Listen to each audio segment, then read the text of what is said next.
जय सिया राम। यह है मंदाकिनी का पावन तट चित्रकूट धाम।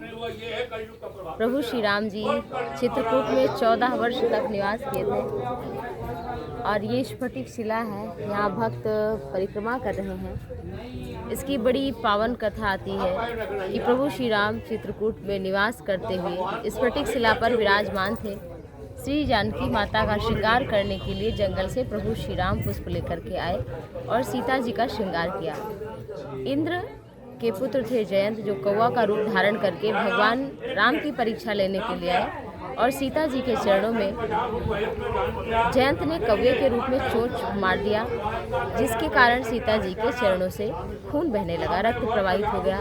प्रभु श्री राम जी लेटे हुए थे। जब उनके पास तक खून पहुंचा तो उठ करके बैठ गए। उन्होंने पूछा और सब जब बात पता चली प्रभु राम को, तो कुशासनी पर लेटे हुए प्रभु राम कुशासन से एक सींग निकाल करके बाण बनाकर उसका संधान कर दिया। तीनों लोकों में इंद्र का पुत्र जयंत भागता रहा, लेकिन काहू बैठन कहा न वही, राखी को सकई राम कर दो। किसी ने उसे बैठने तक को नहीं कहा, क्योंकि उसने राम जी का अपराध किया था। और फिर अंत में उसे नारद जी मिलते। नारद देखा विकल जयंता, हृदय लागी कोमल अति संता। तो हृदय का चित्त कोमल होता, उन्हें दया आई और कहा प्रभु राम के चरणों में जाकर के क्षमा मांगो, सीता जी के चरणों में क्षमा मांगो। और इंद्र का पुत्र जयंत फिर से सीता जी राम जी के चरण में आता है, क्षमा मांगता है। माता सीता ने कहा कि इसे प्रभु क्षमा कर दो। प्रभु ने कहा कि इसने अपराध किया है और आपके चरणों में चंचू प्रहार किया है, इसलिए प्रभु श्री राम ने एक आँख फोड़ दी थी और परीक्षा की मैं परब्रह्म परमात्मा हूँ।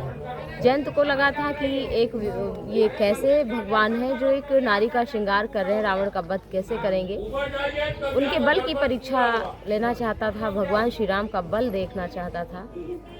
इस कारण प्रभु राम ने अपने बल को दिखा दिया कि एक सींग का भी संधान कर दिया। तो तीनों लोकों में 14 भुवनों में उसे कहीं स्थान नहीं मिला। तो ये वही रमणीय स्थान है।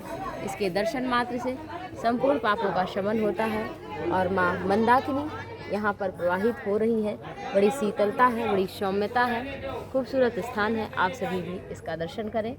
प्रभु श्री राम आप सभी को भक्ति प्रदान करें। चित्रकूट महिमा अमित कहा महामुनि गाय।